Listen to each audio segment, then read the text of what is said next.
McDonald. A guy like Travis Cole has a great life. Why, just because he's rich? No, because he doesn't take crap from anybody.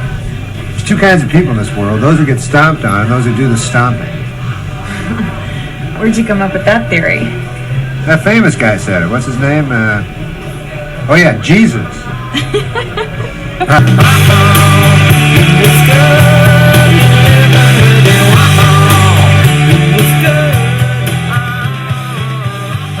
Yeah, we're back. Awesome, guys. Looking forward to jumping into this full review here. So, I'm going to start us off. The movie begins with a flashback scene. We've got a chubby kid here walking over to a young Mitch Weaver. He tells the bully he can't give him his lunch money because he's not sure he's going to spend it on milk. The next shot is of young Mitch, and he's getting thrown right into the garbage can. JD, what do you think of this opening scene here with young Mitch and getting tossed into the first of many garbage cans in this film? It definitely reminded me of grammar school in a number of ways because I was once the short, chubby kid that was getting tossed around. But then I blossomed into a tall, bulking bully who tossed many a child into garbage cans. So it hit my feels, and it made me, nostalgic for being short and fat and chubby, and then also picking on kids, which I don't do anymore. Oh, not at all. We have our first shot of Pops next. He's played by the great Jack Warden. Jesse, what do you think of Jack Warden here in the role of Pops? So I'm not familiar with anything else that he's in, but how dare you? He's amazing. He's so creepy the entire movie, and he's kind of mysterious. You don't really know what he does. He's a boxer, and later on he mentions a profession in a very interesting line of work as well. So you don't really know about him. Yes, the Stag films. I really love the way he says horrors. It's like, horrors. Kyle, can you do me a favor? Can you drop some knowledge on Jesse and then anyone else in the audience that's not familiar with Jack Warden's work? I sure can. Yeah, no, I'm happy to drop some knowledge on Jack Warden. He was a great actor for a lot of years. He was in a movie called 12 Angry Men. He was also in While You Were Sleeping, Bullets Over Broadway, Heaven Can Wait. He's also in the movie The Replacements. He's as Edward O'Neill. Do you remember him in that movie? That one, Replacements, yeah. And then 12 Angry Men, I've actually never seen the movie. Yeah, well, that took place in 1957, so we'll cut you some slack there. Yeah, but so, I mean, he had a long career of film, and I think he's got 162 credits, so, if you're a movie buff, he's definitely worth going back and watching some of his early stuff. We also meet young Sam here, and Mitch and Sam steal Pop's gun, and they plant it in the bully's desk from earlier, and he's arrested in the next scene. And then we're going to have another scene here of Mitch, and he's going to be getting some revenge on a crossing guard. So I'm going to play a short little clip, and let's listen to Mitch describe this crossing guard here. There was this crossing guard who used to grab all the kids' asses. Back then, people weren't on the lookout for that kind of thing. The only way to nail a guy like that was to catch him red-handed. That's where the super glue came in. Hey, look, everybody! Crossing guard grabbing 8-year-old's ass over here! Look, everybody! Look! Crossing guard grabbing 8-year-old's ass over here! JD, what'd you think of this scene here with the ass-grabbing crossing guard? I think this kind of goes into what we were talking about last episode about how, was it last episode or the teaser episode? We were talking about, children being able to go out alone and not get hurt. Teaser. In the teaser, right. And this is like a perfect example of when you told me to shut my big yapper on it because back in the day, shit was still wild. They take a photo of the babysitter on the toilet next. Mitch says, after all these years, this picture still makes me horny. I mean wistful! It makes me wistful! Jesse, how funny was this scene? I was laughing. I watched that this morning when I was getting ready for work. Laughing my ass off at that part. And I'm going to put one plug in that I want you guys to think about. Can you imagine if this movie were released in 2018? No. All of these things. The ass grabbing, the picture of the babysitter in the toilet, the next scene here with the large-breasted aunt who's giving him a hug, and then he writes, note to self, Aunt Jenny is your aunt. In the next scene here, they stuff the meter maid lady's car with popcorn, and her engine explodes, and there's popcorn all over the place. And then we're going to get into present day, and we've got full-grown Mitch, and he's now a pizza delivery guy. And he's on his way to deliver a pizza. He runs into a traffic jam. He has to get out of the car and run to the door. The guy answers and says, 30 minutes are free, right? And you took 32. Mitch wants him to give him a break, but says the pizza comes out of his paycheck, but the guy doesn't care. In the next scene here, Mitch is trying to plead for his job, and he's making up this elaborate thing about how the guy doesn't like Italians, and he said this and that, and then his boss is just like, he called. He said you were late. What do you think of this opening scene here with full-grown Mitch and his job as a pizza guy? JD. 1, Mitch has a great car. 2, he has a great job. For those of you that don't know, my dream job would be a pizza delivery boy. My second dream job was working at a video store, which I had the chance to do after I graduated from a pretty prestigious little college. So for me to see him as a pizza delivery boy and to be so close yet so far, you sort of get a little feeling for kind of the negative drip that Mitch Weaver's life is. As a former pizza delivery driver, I can tell you that would have been the most annoying thing possible, to have a 30 minutes or free and then the pizza comes out of your paycheck. I would have never taken that job. That's terrible. It takes at least 15 to get it made. Then you have just no time to get there. But, JD, I have a standing offer for you. You know, the family owns a pizza place. You move to Indiana, job's all yours. Dream Deal. Made. Call me Dream Maker. I love it. You are my dream maker. Or should I say, shut your big yapper, I accept. So Mitch is fired by Mr. Aldo and literally thrown out of the door, landing hard on the pavement. This is going to be the first of many times we watch Mitch get thrown. No. That's the second time because he got thrown in the dumpster as a child. Oh, that's true. Yep, I forgot about little Mitch. Let's take account. Let's make sure that we try to keep account of all the times that he gets thrown into a dumpster or outside of a restaurant or through a plate glass window. I don't have any alcohol, spoilers. But I hear Jesse does. So Jesse, take a shot. We have some Third Eye Blind playing in the background here as Mitch arrives back at his apartment.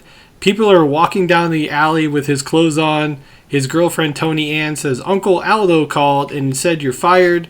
Mitch said, well, he understands why she's so mad about him losing another job. And maybe she'll feel better if he comes upstairs and they have some dirty sex. I don't know why that would make her feel better. Jesse, what do you think about that? Hey, it's worth a shot. And the other, it's probably the only thing he's doing right because he's been fired from 14 jobs in 3 months. Sam is walking down the road next. Mitch is sitting on the doorstep. He wants to know if he can crash with him and his dad for a while. Sam says, yeah, I'm going to turn away my best friend. Come on in. We see a guy walking down the street here, and he's wearing Mitch's polo t-shirt. So he stops the guy and wants it back. So the guy takes off his shirt to reveal a whole body full of just nasty hair everywhere. Mitch says, sorry, I was talking to somebody else. Keep it. JD, are you a hairy guy? You a chest shaver? Okay, I'm going to answer you twofold. One, am I a chest shaver? No, I'm a man. Yeah, baby. I'm not hairy. Oh, shut your big yapper. That was supposed to be my Austin Powers, but it didn't come off very powery. But I'm glad that you stopped at the scene because I want to comment on the fact that let's look at this logically and practically for a moment. We've got this kind of light bulb-shaped man sort of meandering aimlessly down this road where a spaghetti-shaped man points at him and says, hey, you're wearing my shirt. To which the guy responds with, oh, apparently I am. Let me take my shirt off and give it to you. So either this man did steal Mitch Weaver's shirt, in which case he left his house shirtless, found this polo on the ground, and was like, I'm going to wear this now. Or he was like totally cool with the fact that some stranger said, hey, that's my shirt, take your shirt off and give it to me. And he was like, yeah, you're damn right. I'm going to take my shirt off. Which one is he, Kyle? Is he a liar? Or is he just a, like a little... He may be a little, but I have no idea. He's ready to be. It's the mystery of the movie. That's why this movie is so good. We don't know where this guy came from and what happened to his other shirt. Did he leave the house with no shirt? We'll never know. Before I go too far, let's talk about Mitch and Sam here real quick. So Mitch is played by Norm Macdonald. JD, I'll let you take Norm. I'll give Jesse Artie. What do you think of Norm Macdonald in the role of Mitch here? I don't think anyone else can fill his shoes or his baggy plaid shirts. Jesse, what about Artie Lang? I think this is the first time I remember seeing him in a movie. He's very funny in this. What do you think of him? He is really funny, and I feel like both of these characters are written specifically for these actors. I would agree with that, and I know that he had done some like previous stuff with like Mad TV, but this is definitely like his first feature film as like a starring actor, and it didn't really propel him to much later on. A big fan of his movie in 2006. He's in a movie called Beer League. Beer League. That was the only co-starring Ralph Macchio. Ralph Macchio? How do you say his last name? Macchio. You sure? Macchio? No, I'm not sure anymore. Jesse? Dang, I think it's Macchio. Is it Macchio? We'll have to watch that episode of The Entourage. Fuck. Pretty sure it's Macchio. Ralph M., tweet at us how to pronounce your name, and then give us a swift butterfly kick across the jaw. And he could. You better believe that. So we've got this opening scene with Pops here. Sam wants to know if Mitch can keep an eye on Pops while he takes care of a few things. Mitch says he kind of creeps me out. And he goes and sits down next to Pops on the couch. And Pops says he overheard Mitch. So he wants to thank you for spending some time with me, Mitch. And I just want to say I'm sorry. I'm sorry for being a creepy old man. And he starts choking Mitch. And then Sam comes in to save him. JD, what do you think of Pops here attacking Mitch? This is the worst acted scene in a movie that I think we've reviewed. Like, Pops is not... Like, there's no force at all. Mitch Weaver's just kind of, like, shaking as he's just pretty much... Pops just pretty much has his hands on his shoulder. Like, sell it a little bit, Norm. Like, get choked. Sell it. I also love that Pops is just sitting there watching aerobics. Eating cereal, watching aerobics, and choking Mitch. Oh, so awesome. Mitch and Sam are grabbing a beer at the bar next. Mitch says, well, I guess things could be worse. I could have gotten my nose bitten off by a Saigon whore. And then we've got our introduction of Chris Farley here in the role of Jimmy. I'm going to let him do the talking here. So let's listen to a clip of Chris Farley here. Yeah, well, things could be worse, I could have got my nose bit off by a Saigon whore.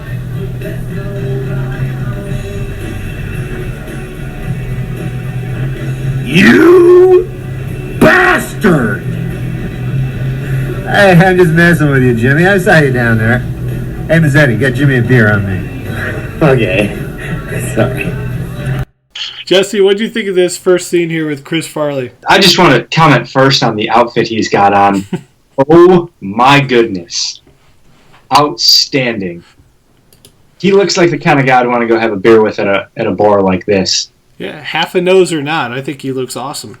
And the prosthetic on his nose is just amazing. That slow turn that he does is amazing, because if you see in the background, he's like looking off to the distance, smoking a cigarette, right. And then they zoom in as he does that slow turn. It's amazing. And I love he even has a little Tommy boy in there at the end where he's like, hey, get him a beer, and he's like, all right. It does a little chuckle. Yeah, Jimmy, of course, played by the great Chris Farley. This is his last ever movie role. That's one of our interesting facts. So we have our first shot at Travis Cole here, played by Christopher McDonald. JD, what do you think of Christopher McDonald in this role as Travis Cole? I think we all know Chris is, for his great villainous role as Shooter. Bang, bang! And he comes in as Travis Cole, and he comes in hard, he comes in high, he comes in hot, and he comes in dry. Yeah, I really love the touch of the small dog that he's never without. So creepy. Sam gets into an argument with a frat boy next. The girl that they're both hitting on says, should fight it out. So we've got a clip here.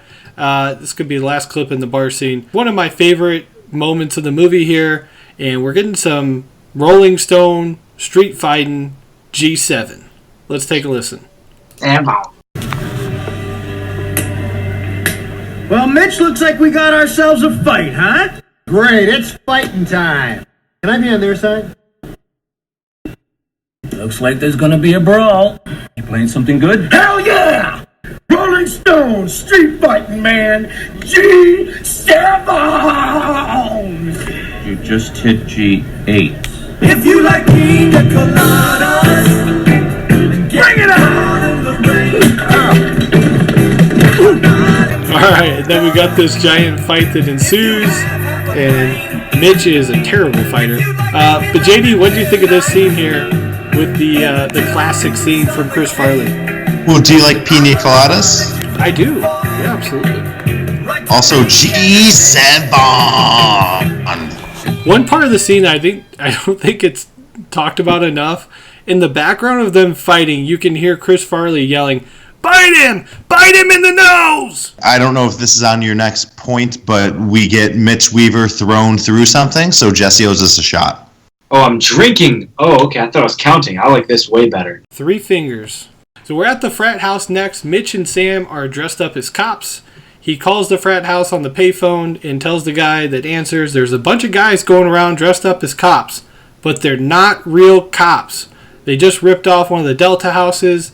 So now you go back to doing something blatantly homoerotic. The frat guy hangs up the phone. Jesse, what do you think of this scene here with Mitch as the cops? Hey, Neil, is that you, man?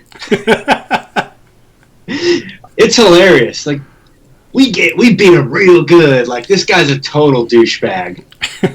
But Yeah, this prank is very well thought out. I really, really like this prank.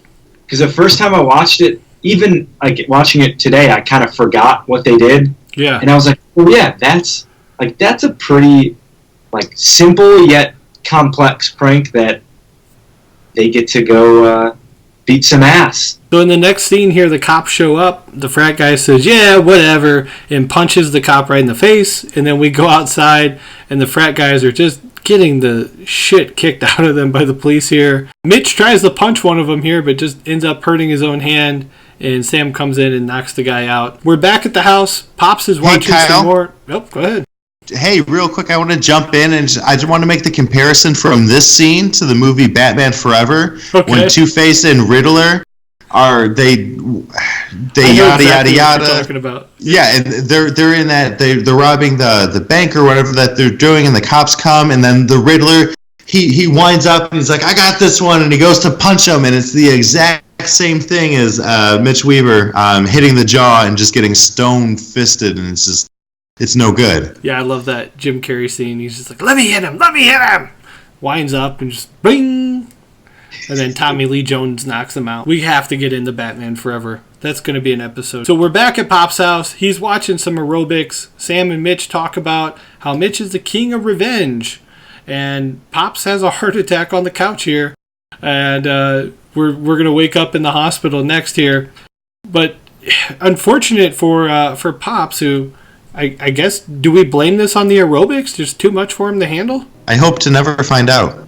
Well, I mean, you watch a lot of those videos, so I thought you'd be the one to answer. It's not that I watch a lot, it's just that I watch it 3 to 18 times a day. So Pops wakes up in the hospital. He tells Mitch that he needs to tell him that he's his father. He wants to tell him now since he's not doing so well. Mitch kind of doesn't believe him, so Pop shows him a photo in his necklace, a little locket, and you'd think it's like, you know, a picture of them, like just maybe kissing or holding each other. No, it's a picture of them having sex. So Mitch is like, oh my God, why would you show me this? So now he believes him. Jesse, what do you think of this scene here with the locket? So does he keep this locket his entire life? Has he had this? He sure does.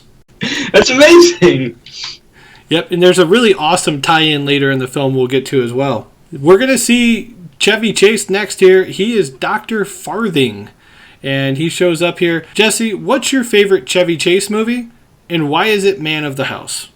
So I've listened to your guys' podcast, and you've drawn attention to the fact that I like that movie. What if I throw you a curveball and say Christmas Vacation?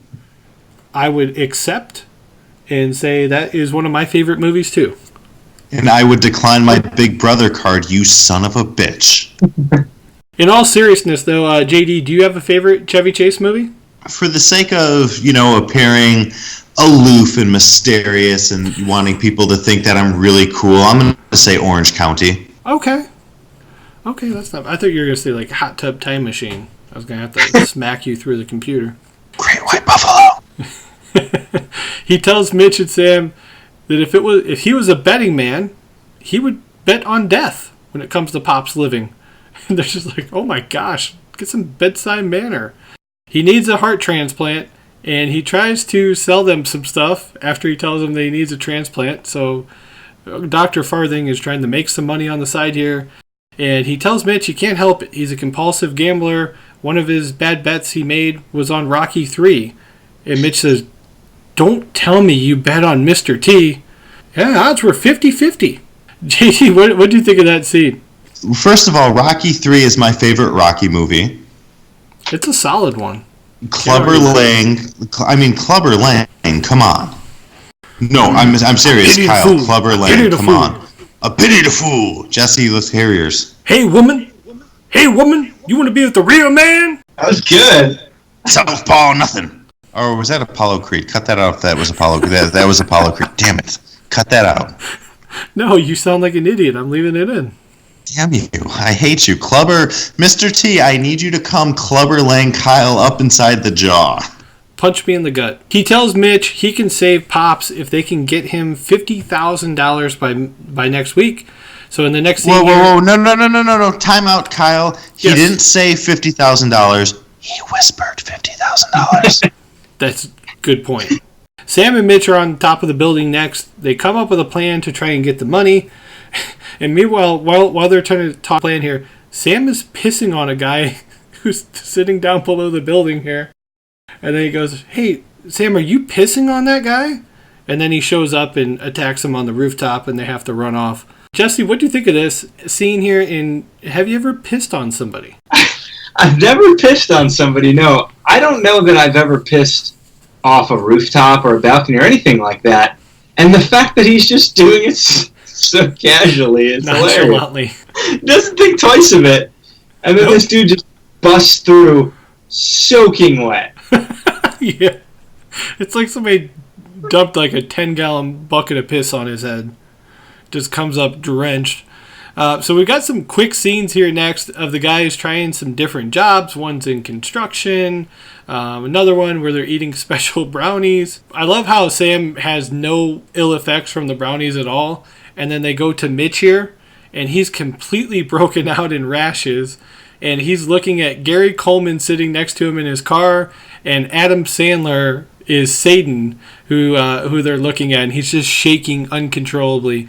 JD, what do you think of this scene here with Satan? And what you talking about, Willis? I love it because it's sort of like it doesn't necessarily fit with a lot of the rest of the movie, but it fits with a lot of like the themes that 90s movies hit, where you can go from like A to Z in one scene. Where you can go from like, oh, hey, we're eating Mama Mabel's brownies or Grandma Mabel's brownies, whatever it is. And then all of a sudden, like, he's freaking out and he's just flipping and he's in hell and Adam Sandler's there and Gary Coleman's there.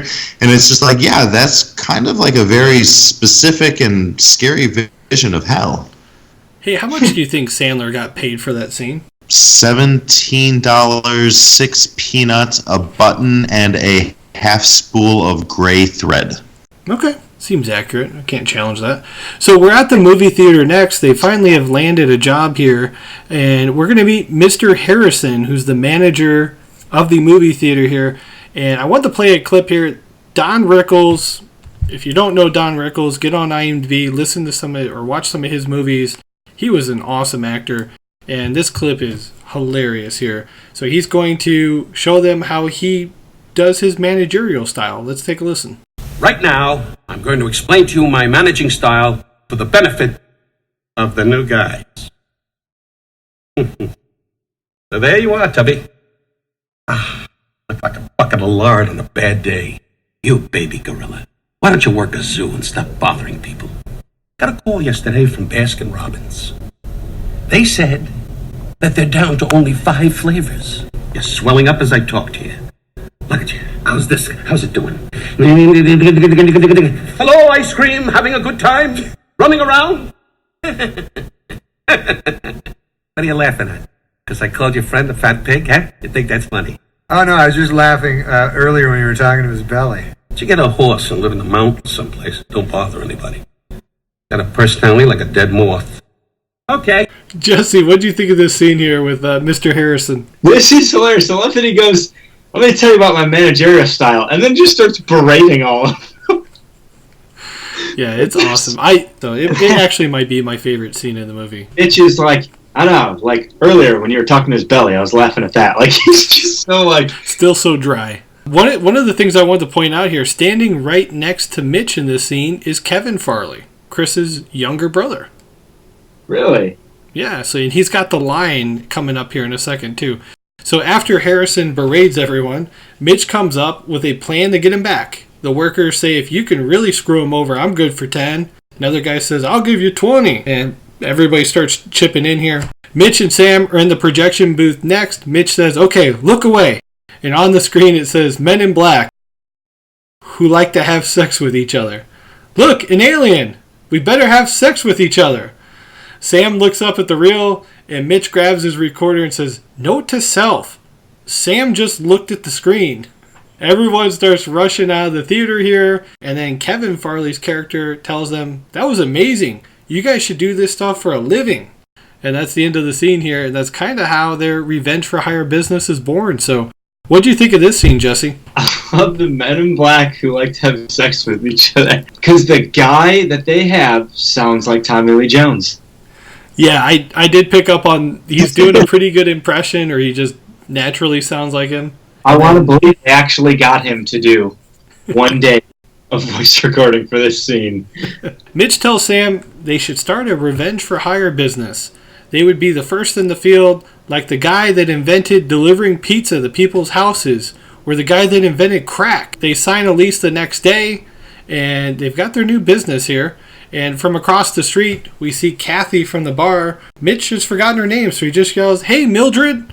And he runs over to her, and she's like, you do know my name's Kathy, right? He's like, no, I forgot, so I just guessed. Have you ever done that, Jesse? Have you ever just guessed on a girl's name because you wanted to talk to her? No, but I have either forgotten or not been told a girl's name and had to come up with creative ways. I've never done something this blunt, and he's just straight up, I thought I'd guess. Yeah. And it works for him. Give him credit. Yeah. And total props to him for running across the street and having his oversized plaid shirt flap like Batman's cape. So she's got to go back to work. She says that she works at Phillips Auto, and her boss Anton comes out and yells at her. And then Mitch wants to know if he always talks to her like that. She says, yeah, he does. And she's got to go because they're getting ready to film a live commercial tomorrow. And that gives Mitch an idea. Now, let's talk about Anton for a second, because he's one of my favorite actors. He's been in practically everything. What did you think of Anton here? Champ here. Whammy. But yeah, David Koechner is the role of Anton, and although it's a small part, this is pretty early in his career still before he kind of took off. I have to say he does a great job here. Somehow he's a perfect used car salesman. Perfect. I also love that this is early in his career, but it literally looks like it was him yesterday. He has not changed even one little bit. He's never aged. He's ageless. In the next scene here, we've got some scantily clad women. Mitch says, all right, quiet down, hookers. And he explains they don't need to have sex with anyone, despite what this guy says, and he points to Sam. Anton Phillips is recording the live commercial. Mitch walks out in front of the camera and says, hey, that trunk there looks kind of small. Anton gets mad for a second, but then reels it in because he's on live television. Says, no, it's not. Jump up. I'll show you. He pops the trunk. And Mitch says, look, a dead hooker in the trunk. Anton tries to cover it up. And then Sam starts popping all the trunks. And Mitch just goes around, look, another hooker. Another hooker. And Jimmy is watching from the bar here. The bar hop says, there's Mitch. And Jimmy stands up and yells, "And there's that Saigon whore that bit my nose off!" And he goes running out of the bar. Anton is trying to close all the trunks here when Mitch gets in front of the camera and says, "Is some jerk making your life miserable? You want revenge? Call 555-0807. Let us do your dirty work." Jimmy arrives and says, "Wake up, slut!" Well, we meet again, nose biter. Time to pay the fiddler, whore. And he chases the girl out of the scene here. JD, what do you think of this scene here? Dude, Jesse, do you remember they used to play that on that local Chicago station all the time, Q101? Ooh, I know that show. I had Q101. They used to always do, "Time to pay the fiddler, whore." I love it because they bring Chris Farley's character back in a big way, and they give him a purpose, and they give him urgency, and, the Saigon whore who bit his nose off needs to effing run. You don't bite off Chris Farley's nose. Sir. What's he gonna do when he catches her? Have you never been with a hooker before? Oh, Jesse, you've never been with a Saigon hooker before, have you? Never have. I guess I need to fix that. Well, hey, before we leave this scene, can I, you did not mention the greatest part about this scene. Go for it. 2 quotes. Favorite quotes in the movie. "I know a dead hooker when I see one." And then, "I've never seen this many dead hookers in my life." And the dude goes, you cut to the guy in the audience who just goes, "God knows I have." Yeah, that's good. I'm glad you brought that up because I try and get as much as I can in there, but I'm typing away like a mad scientist trying to get all these notes in. That's what she said. Line in the entire movie. God knows I have. In this next scene here, Dr. Farthing is now in an arm sling, and Pops tells him, "If that thing's as cold as it was yesterday, I'm going to shove it straight up your ass." Dr. Farthing says, "Well, I think he checks out." And he leaves.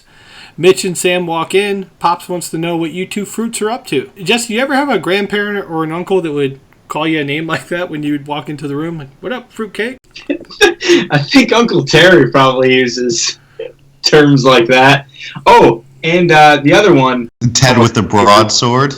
Yeah, I'll take the broadsword. We were playing, so this is a true story. I got Bushido Blade for those of you that remember that game for the original PlayStation. Nice. Got that for Christmas one year, and Jesse and I were downstairs playing it, and had a cousin come over, an older gentleman, and he was watching us play and was selecting the broadsword, which was the heaviest and strongest blade in the game, for those of you who don't know. And he just started giggling like Beavis and Butthead. He's like, "Broadsword. This is an adult."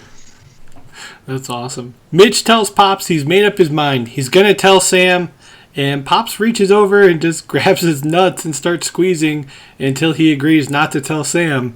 And then probably my favorite part is the end part of the scene here where Mitch goes, "Note to self, don't tell Sam." What'd you think of this scene, JD? Dude, he's got like a massive mandible claw going right up in the groin area. Mr. Sacco, right in the nuts. Not cool. Dr. Farthing tells them they have 9 days left. Might I suggest kidnapping the child of a celebrity? Mitch tries to tell Sam next that Pops is his father, but he can't. He just can't get it out of his mouth yet. That's what he said? There you go. Ayo. They kind of have a heart-to-heart next, but Mitch tells him to keep his distance, Liberace, as he goes in for a hug. Kathy comes in. She's pissed off at Mitch because now she's out of a job after the stunt he pulled. They had to close the dealership when a dwarf walks into the store, and he's gonna get some work for the circus here. So in the next scene, they're outside at the circus, and the dwarf tells him, "That's the lady there. She's a classic dwarf hater." And a bearded lady walks up. She says, "If you haven't had a bearded woman before, you haven't lived." Mitch pulls out his recorder and says, "Note to self. I don't want to live." She says she'll be in her trailer if he wants to come in and get it. And Sam yells, "Does that go for me too?" And she doesn't respond to him. But in the next scene here, she rolls over later in the evening and her entire beard is now gone and she's clean shaven. And she runs outside and the dwarf is spray painting over her sign that says "Bearded Lady." Jesse, what do you think of this scene here? Well, I'm gonna say what we're all thinking is, damn, she's good looking. Minus the whole beard thing. Not bad for a bearded lady, but I'd have to agree with Mitch. Like, I would not want to live. I don't need a beard. In the next scene here, they're going to make it unbearable to live in this house. The neighbor is tired of them disturbing his peace. So they decide to go into this guy's mansion of a house and just put fish all over the place. A couple of cars pull up. They go inside. The guy lays out a briefcase. And the guy that he's selling, whatever he's selling him, says, "Smells like fish in here." The guy wants to know if it's a signal. "You a cop?" And then a big gunfight ensues. And we hear screaming, people yelling to make it stop. And the camera just stays on Mitch and Sam the entire time, who stand there just holding two fish in both their hands. So eventually it stops, and they go into the room here, and all you can hear is squishy blood on the ground. And the neighbor runs in and says, "This has got to stop!" And then he sees the massacre and says, "I didn't ask you guys to do all this." Good God. JD, what do you think of the massacre here? Is it me, and I don't know if this is accurate or not, but this scene like really mirrors that scene in Scarface, right? Oh, yeah, definitely. Like it seems like it's like an exact replica of that scene, and I love that. Like the fish part is hilarious. I wonder how they get it into the house. I wonder how much money they get paid. Let's move into this next scene here. So they get a voicemail from Hamilton, and Sam's listening to it here, and he's like, "I saw you on TV, fatso." And he starts to try and break up the machine with a bat, and then they get a call here, and Sam hits that with the bat as well, so Mitch has to just talk out a little speaker, and he says, "We'll be right there." So they meet an old lady next, and she's telling him that Travis Cole is trying to bulldoze her house, and we see a bulldozer popping popcorn in the next scene. Police see a trail of corn that leads them all the way back to their store, where Mitch and Sam are arrested here. I know there's a lot in between. I'm kind of leaving out here. There's some funny lines from the cops. But Jesse, what do you think of this scene here with the guys kind of coming to the rescue of this old lady, pulling the popcorn trick for the second time? I love the popcorn trick because it's really ultimately harmless. You know, there's some popcorn, and I think it's awesome they put it right after the prank that was so wildly illegal, like breaking into a drug dealer's house and leading a gunfight that kills a bunch of people. And then they do this little harmless one to help an old lady. So you're like, it brings you back into like, they're just good guys doing good things, you know? Right. And the cop part is funny, like, what were they doing? Carrying a whole bag of fucking popcorn kernels back to their office that they don't need? Yeah, one of the cops is like, they either really want us to find them, or they're the two dumbest crooks of all time. And then they walk into the building. And then we're in the prison next here, and Mitch is telling Sam, "You know what happens in prison." And he leans over and whispers in his ear. Sam says he's never heard of that. And then three guys come over to Mitch and take him away. And as he's being taken away, he says, "Are you sure you don't want him too?" The next scene here is Mitch kind of pulling up his pants and then yelling at the guys, "You guys got a lot of growing up to do. Ridiculous. Completely ridiculous. You know, what hurts the most is the lack of respect." Well, second most, because the other thing hurt the most. And then Mitch and Sam are let out of the prison, and on his way out, Mitch yells one more ridiculous to him. JD, what do you think of this scene here? So you didn't mention the fact that he actually does say originally anal rape. Does he? I don't and remember that. you can look at his mouth in this scene. He is not saying what he's speaking. He's definitely saying anal rape. Interesting. I'd have to go back and look at that. That's a good catch by you. So are we just, is the assumption here is Norm Macdonald just get ass raped? Yes. Again, That's exactly what happened. Can you imagine this movie getting released today? Well, that's what they wanted it to be. They wanted it to be an R-rating movie, and then the studio made them change it to PG-13, hence the voiceover here of them taking out the words anal rape. As it stands right now, would be like NC-17 if they tried to release it today. Yeah, for sure. Outside, Travis Cole is meeting with Mitch and Sam here after he's dropped the charges. They're free to go. He's talking to the press. His dog barks, and Mitch leans over to Sam and says, "I think he's got a finger up that dog's ass." Travis leans over and says, "I might have a job for you guys." So they're in Travis's office next, and he wants them to condemn a building that he owns. Sam says he doesn't know about this. They haven't done a job this big. Mitch says, "Okay, we'll do it for $50,000. And Travis agrees. So they're going to get their money here. JD, what do you think of Mitch's assumption here that Travis has got his finger up his dog's ass? I definitely think that what we're seeing is we're seeing two men that are desperate. Neither men have had any sex in this movie. And I'm really thinking that Mitch Weaver wishes that it was he with the thumb up his ass. And then in the previous scene, we can only assume that he had gotten much more than the thumb up his ass. So they go in to see Pops next. Mitch says, "We got good news." And Pop says, "Great, bring on the horrors." and Sam leaves the room again, and Pops leans over to grab a book, which Mitch screams and ducks out of the way here. Pop says, "What's the matter with you? Why are you so jumpy?" Mitch says, "I don't know, maybe from a long history in my life of random assault from you." Pop shows him some pictures, and then one of the photos he thinks of is of Mitch's mom again, which freaks him out. He says, "No, that's not your mom, that's Sam's mom."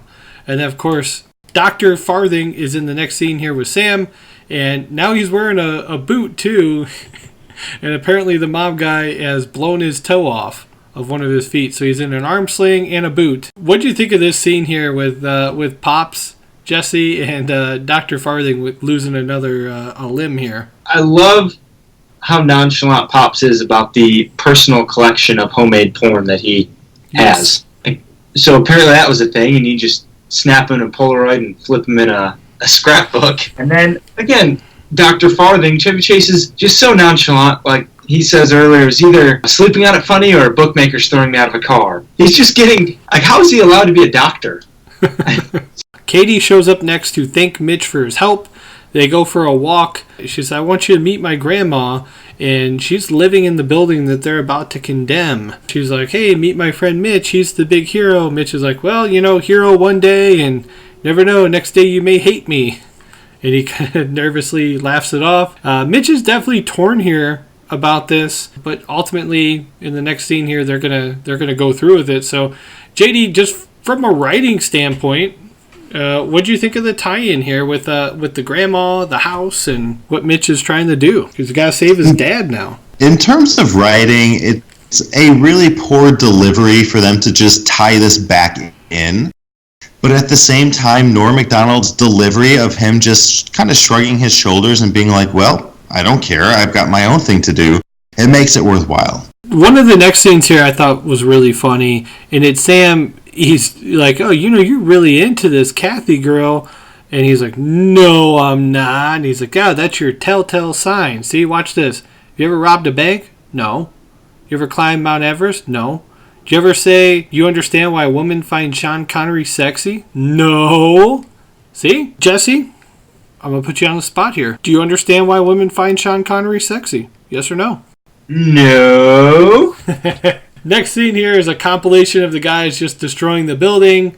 Again with the fish. They always have the fish in here, which I love. Sam is running through doors. Mitch is trying. He just bounces off of them and then lights one on fire so he can step through. Sam is dropping explosives down the toilet, which comes back to bite him because one of them goes off while he's taking a dump. Mitch finds a photo of Sean Connery and folds it up and keeps it for herself instead of destroying it, which I thought was hilarious.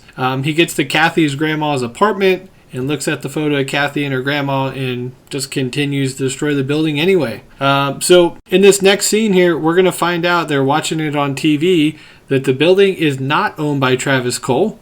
And it's actually owned by the guy that's renting out their building, who threatened to punch him in the stomach, Kirkpatrick. So he says, they interview Travis Cole at the end of this, and he says he will be forced to bulldoze the building now. So Mitch and Sam enter Travis's building, and they're kind of turned away by security here. So Mitch is, once again, going to get thrown out face first. Jesse, take a shot. That's number 4. And on the building, or to the side of the building here, Mitch approaches a couple bums. And they say, "What you guys need are some psycho bums, because we're not the type of guys to do that." And the other guy says, "Yeah, you're really looking for the broken, spiritless, lost the will to live type of guys." Mitch says, "How about for $2?" And then the guys are running through the building next, screaming. And Mitch and Sam go to the elevator and go right up to Cole's office. Threw a lot at us here. JD, let's dissect it a little bit. What do you think of this scene here with the guys kind of destroying the apartment? And then finding out that they've been set up. Well, first of all, I want to make sure that we note that one of the bums, at least, was previously in a prior scene and fired by Cole. Yes. And it's not really and hairless by the end of the day. So it's not really like expressed. So if you're not really paying attention, you might miss that. But I think it's really cool that, this guy, he's got no lines, he's got no importance. You just see him and you're like, oh, okay, he's fired and hairless by the end of the day. And here he is now outside, and it's kind of funny. It sucks for his life, and he's kind of really depressing. One of the bums is totally wearing an Eric Cartman South Park hat. Right? I mean, am I the only one that's ever thought that? Oh, yeah, no, you're right on. That's all I had. Okay. Feel free for anyone else to jump in. They approach Travis Cole's office next, and they're demanding their money. And he says, well, I figured out a way to help me and hurt you at the same time. So it's kind of like I'm doing your dirty work. And he kind of throws it back in their face here. They say they're not going anywhere until they get their money. And Mitch is thrown face first out of the building again. Jesse, take a shot. Yep. Mitch approaches the homeless guys again. And one of the guys, the one in the middle that's been fired, starts to go on this long explanation of how he got fired, and he's getting a little emotional. And in the middle of it, Mitch just cuts him off and goes, here's your $2. And he walks away. Jesse, what do you think of this scene here of Mitch just could care less of what the homeless guy says and just gives him his money? It's a really funny scene, and it's great because it's not like Mitch and Sam got a lot going for him either. Right. But he's kind of like talking down to these homeless people. Oh, for sure. He's like, oh, you won't do it for $1? How about for $2? And then actually like waves it in his face, like, right. Here's your $2. Dude, that's a good point, and I never really thought of that before because without Pops, the both of them are homeless as well. Interesting. Mitch and Sam enter the hospital next. They have to tell Pops they can't get the money. Sam gets pissed at Mitch here because Mitch says, I have to tell him. And Pops says, no, let me. And he tells him that he's also Mitch's father. And Sam's like, no, he's not. Come on. Mitch is like, show him the locket. He pulls it open. He's like, who's that chick? Oh, that's your mom. And then, of course, Sam's like, in the next scene here, Mitch gets to the office, and the frat guys from earlier get out, say, hey, that's a really funny prank you pulled on us, with the cops. He's like, oh, really? 'Cause I didn't think you guys would appreciate the humor, but yeah. And, of course, he's going to get his ass kicked. What do you think of this scene here? JD, I'll let you take the... So they got to tell Pops they're not going to get the money, and then he's got to come clean about being Mitch's father. And then Mitch is going to lose his best friend and get his ass kicked. And he also gets thrown into a dumpster again. I'm on it. Take another shot. That's 6. Shot to Jesse. It takes... I know a lot of people complain that there's not much of a storyline here, but there's a lot of heart to be had to think of the roller coaster ride that Pops is going through of he's getting a heart, he's not getting a heart. He's getting the horrors, he's not getting the horrors. Hey, horrors, hearts, both those words sound similar. I'm trying to say it like he does. The horrors. Accent. Jimmy is talking with Mitch next. He says, if you ever need anything from me, you just ask. Mitch says, well, can I stay at your place? Well, the thing is, I'm living over at the Y, as you know. Got my old roommate, old Jack, a little particular about his guest here. He's got his knee. He's got to get drained. I'll tell you, that thing's pretty ripe. And then Mitch cuts him off. He's like, I don't care. Okay, I won't stay at your place. Jeez. So we got the next scene of Mitch sleeping in his car, and a burglar busts out the window and starts taking out the radio. Mitch eventually wakes up in the back seat and says, hey, buddy, trying to get some sleep here. And the guy just looks at him and then takes off. And then Mitch is listening to his recorder, and that's when he realizes that he left the recorder on while they were in Cole's office, and everything that he said was recorded. So, Jesse, what do you think of this scene here? The Chris Farley talking about his roommate at the YMCA is really creepy and disturbing. And old Jack, sometimes I catch him just staring at me while I'm sleeping. So you guys come from an era where you guys probably both had cars with radios susceptible to being stolen. My question to you, did you take them out when you went inside places and left your car in parking lots? I'm going to take this one because not only did I do that, but then I forgot one time and it got jacked. So, Kyle, I'm going to go ahead and interrupt you, and I'm going to take this one because I forgot to do that one time and my radio got jacked. I'm sorry, what were you saying? Oh, okay. You're just going to steal all my lines. Yeah, I'm going to step on your toes, too. Now, yeah, so my story is I did have one of those that you could take the faceplate off of it, basically, so people couldn't really tell that you had like a system in there. And I would take it into my locker room and stuff in high school, and I would hide it so nobody would take my shit. So I ended up leaving it in one day in practice during basketball. And I come out to a broken window, which freaked me out because I thought somebody might be like in the car, and I was like, got that feeling of like panic set in real quick. And then I realized that they took my radio, and I also had my freaking wallet in the middle of the console and had just gotten my paycheck, cash money sitting in there. So they got away about $200 and about a $200 radio system, and yeah. And I had to also pay to get a new window, so that was not a fun week for me. So in the next scene here, Mitch has found out his tape recorder was running, so he goes to find Sam. Sam is just looking at the gate of Cole's building here, and he's just jumping at it, trying to bust into it. He's such a meathead, but it's hilarious watching him do that. So Mitch and Sam have a nice little heart-to-heart here, and they're on top of the roof. Mitch says, remember in 5th grade when I was at the bottom of the monkey bars and I could look up your sister's skirt and I saw her panties? Sam says, yeah. Remember in 12th grade when you slept with her? And Mitch is like, yeah, that's enough of the reminiscing. JD, what'd you think of that scene? I wasn't really expecting them to get into so much incest. Going to try and get Kathy back in this next scene here. So he's got all the residents from the building that they tried to condemn, and he tells them that he has a plan. Kathy wants to know why they should believe him. He tells her that they were trying to earn $50,000 to get a heart transplant for our dad. And Kathy says, wait, you guys are brothers? Yeah, it's a really long story. I want to get into it. And Sam interrupts and goes, my dad boned his mother. Well, then I guess it's a short story. So they're talking to Kilpatrick next. They promise to get him his building back. Kilpatrick punches Sam, and then the homeless guy starts telling another story about being grateful, and he's got a new lease on life. And as he finishes his story, everybody that was surrounding him has completely left, and he's just standing there by himself. Jesse, what do you think of this scene? This guy's really, really gone downhill. This poor guy.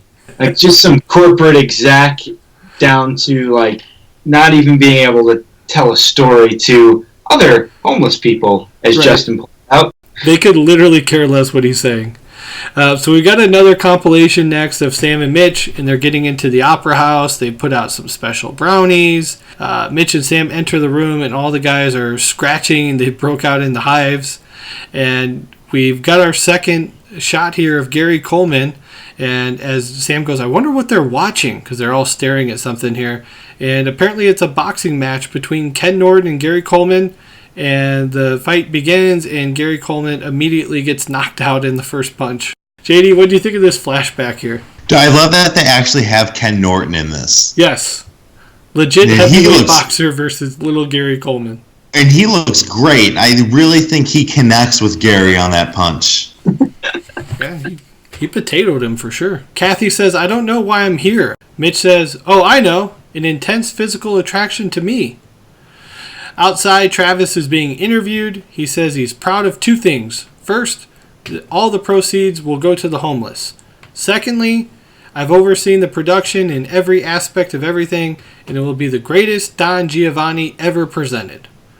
Jimmy is Giovanni? Who's that dude? Don Giovanni. Jimmy is standing over a cage of skunks.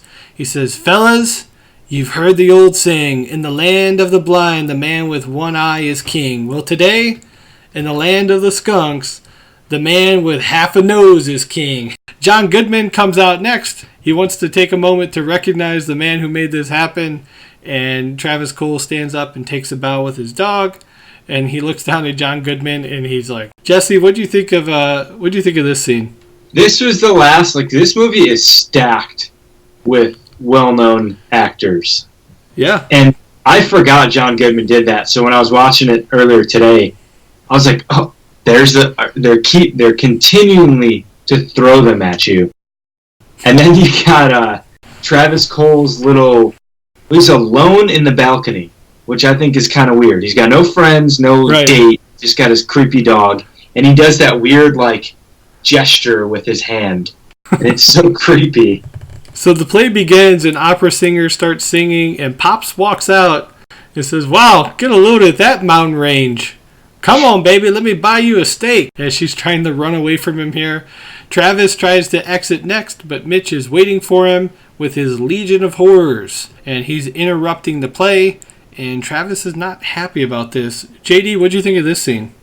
I'm glad that the Legion of Horrors are there because Mitch needs the support, and Yes. like Travis's world is slowly like crumbling in on him. Like everything that he knows about opening the parking garage and opening the Chelsea, like he's gonna have to pay the fiddler here. Yep. So we've got Jimmy next, and he's yelling, "Sing the song, boys! Sing the song!" Sam comes in, and Jimmy says, "Release the skunks." "Okay, got it, righto." And they start running out, and then Jimmy starts yelling, "Run! Fly!" So I love how Jimmy is, like, in his own little world here, is just going nuts. And then Sam comes in, and he's like, "Okie dokie, will do." What'd you think of this, Jesse? I love the way he just is squatting over the rack too and snaps up and is like, "Okay, all right, right on." Like just caught being a weird, creepy. Right. So the skunks come running out, and the audience clears and runs for the exit. Mitch has his recorder here, and he says, "Remember when you said this?" And he's giving it to Travis. "Note to self: making love to blow up doll, not as good as advertised." Mitch apologizes. "Must have gone too far." And then he plays back the message of Travis. Mitch says, "What you're going to do here is you're going to write a check for $50,000. And now Kilpatrick here is going to punch you in the stomach." And you get socked by Kilpatrick. "Now you're going to sign this contract, which gives full ownership of 99 Franklin Street back to Kilpatrick." So he signs that as well. He goes, "Farling, here's your check for $50,000. And on his way out, Farling says, "What are the odds I don't pay the money and I gamble it? Try to double our odds here." And they're like, "No, you're going to pay the money and get Pops his surgery." So Cole grabs the recorder, and he throws it, and it hits one of the reporters in the back of the head, who yells, "Son of a bitch bastard." Son of a bitch bastard. One of the best lines in the movie. Cole tells him this won't stand up in a court of law, and Mitch plays the recorder on the PA here. Cole hears that, he attacks him, and they fall off the balcony, and they land on a fat lady here. Mitch leans over and says, "You okay, fat lady?" She says, "I'm fine. I just want you to keep that old creepy old man away from me here." Pop shows up and says, "Hey, Mitch, I don't care if you are my son. Get your own broad." JD, what'd you think of this? Well, obviously, again, I love the line, "son of a bitch bastard." Right. The graphics of Norm tackling Travis Cole from the top of the balcony, it looks pretty real, doesn't it? Oh, yeah. Like, it doesn't look Goldberg doctored. spear. He really does. I would have gone with Edge, but, you know, you're WCW, no big deal. And also I'm not give going to JD say a spear. anything. No, dude, don't tell him that. Dude, you take that back. You take that back. It's done. It's out there now. At Goldberg. I'm tweeting it. Jesse, I want to have you chime in here because I haven't really mentioned it, but one of my favorite parts of the scene is the guy in the audience that's just like, he believes that this is all being done because it's Don Giovanni play, and it's a new take on it. What do you think of that guy throughout this scene here? He's just like, "They've got skunks. Brilliant." I'm so glad you mentioned it because if you were going to try and leave this scene, I was going to interrupt and bring back to that guy. That guy is great because multiple reasons. He's excited about what they're doing. He thinks they're doing so. It's kind of cool. Maybe he really enjoys live theater and opera. Yeah. Maybe he's just a crazy person. But one thing I do want to draw attention to, I'm not going to piss off our fan base here, he does have a pretty surprisingly attractive girl with him, despite that bow tie that he's wearing. So props to this guy. He must be wealthy as well. And, I think that guy's hilarious. Like, skunks, of course. Of course. So in this next scene, we're going to listen to a clip. I just thought this would be cool to listen to this on the air here, because this is the last ever Chris Farley scene. So let's take a listen here as Jimmy is talking with Mitch. Hey, Mitch! Jimmy, your new nose looks great. Thanks. Best $200 I ever spent. Hey, Jimmy, that girl you're with, she's not the, Yep. Lynn Young, the Saigon whore who bit my nose off. We're getting hitched. Oh, Jimmy, let's go. Hold on, I'm talking to my friend here. Jeez, sometimes you gotta remind the hen who the rooster is. well, good luck to you, Jimmy. Okay, Mitch, see you around. Blah, blah, blah, blah. When I say let's go, you go. Yeah? Time you shut your cake hole, Yoko! Women. Listen, don't ever talk back to me like that in front of my friends. You're making me really, really angry. Oh, that scares me. That scares me to death. Look! Oh! You bit my new nose off! JD, what do you think of the last ever scene from Chris Farley here? First of all, I love his car. That's like definitely on my dream car list that he's got the Trans Am going on. Yeah. Like, props to him for going out in style. He's got that. He's got the new nose. He's got a wonderful little clothing ensemble going on. He's got the girl. He's been in so many movies that we've talked about in previous episodes. Tommy Boy, Black Sheep. He's in Wayne's World. He's got a bunch of good cameos in those movies, the first and the sequel. And it's sad that this is the last one that he's in. We're back into the hospital with Pops. He says he's feeling great. He just hopes the doctors can fix one other part of me. And he leans over to the guys and says, "It rhymes with cock."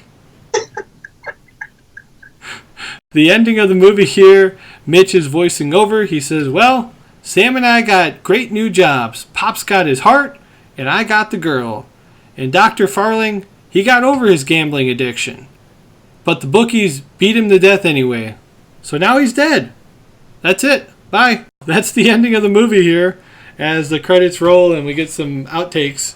JD, what do you think of the ending of the movie here? Definitely kind of like the perfect ending to the movie. It just, Pops is totally good. He, verbally sums it up with a narrative. And then Dr. Farthing, well, he's dead. Goodbye. Jesse, what did you think? I think it's a perfect way to end it. You got the Pops is still being Pops, and Norm Macdonald has got his dry, kind of direct sense of humor. Mm-hmm. And they drive off in a very suburban neighborhood while Mitch is driving down the center of the road. I had a great time. JD, I think this was your pick on this movie, so props to you on picking another good one. Back to back, man. Hey, that's how I roll, like Logan and Sabretooth in the first Wolverine movie, back to back. Why don't we preview next week? So our audience voted, we listened, and we're going to be doing Happy Gilmore starring Adam Sandler. Can't wait to get into this one. JD, what are you looking forward to most when we review Happy Gilmore? Definitely Shooter McGavin. Definitely the dad from Freaks and Geeks. Some miniature golf. Some chubs. Some alligator porn. I think next week's episode is going to be pretty effing stellar, especially since you guys, the audience, voted for it. So this one's for you guys. Yeah, I have to say I'm looking forward to a couple things. Grandma, because I think she's awesome in this. Alan Covert's character, Otto, the homeless guy. And then I'm looking forward to Bob Barker kicking Adam Sandler's ass. Haven't seen it in a while. I love that scene. We'd love to have you back, Jesse. I think it's fun having 3 people on the show. So we'll try and figure out our schedule, see what we can do there. JD, let's send Jesse off here, and I'll let you take this since he's your baby bro. Yeah, big thanks to Jesse for joining us. Obviously, your input and expertise is welcomed and well appreciated, so thank you. Let us know, did you like Jesse? Do you hate Jesse? If you want more people in on this 2-way to make it a 3-way or 4-way, let us know what you think. But a big thanks to Jesse, because he, anytime that we could bring someone else into the mix to give a different perspective, I think it adds to the dynamic of the podcast, and so I love having you here. So thanks, man. Hey, thanks for having me, guys. It's always fun, and I look forward to getting caught up on a couple that I've missed so far, and look forward to you guys doing Happy Gilmore. And I will say, favorite thing that I'm going to be looking forward to when I rewatch Happy Gilmore this weekend is Ben Stiller. Yes, he's great in this one. So, yeah, tweet us. Let us know if you like having the third member at Back in Time Pod. I'm at KAutry67. Justin is Unjust Justin. So let's talk about our poll topic for next week. Right now, you can go and vote on our horror episode. Again, you can choose between Nightmare on Elm Street, Candyman, Hellraiser, or Child's Play. That is up, so go vote. Let us know what you guys want to hear. Again, check us out on social media. We're also at facebook.com/backintimepod, and you can find our website, backintimepod.wordpress.com. But for now, we're going to hop back into the DeLorean and return back to present day. Thank you for listening, and we'll talk to you next week. Well, he's dead. Goodbye. This means your future hasn't been written yet. No one's has. Your future is whatever you make it. So make it a good one. Both of you.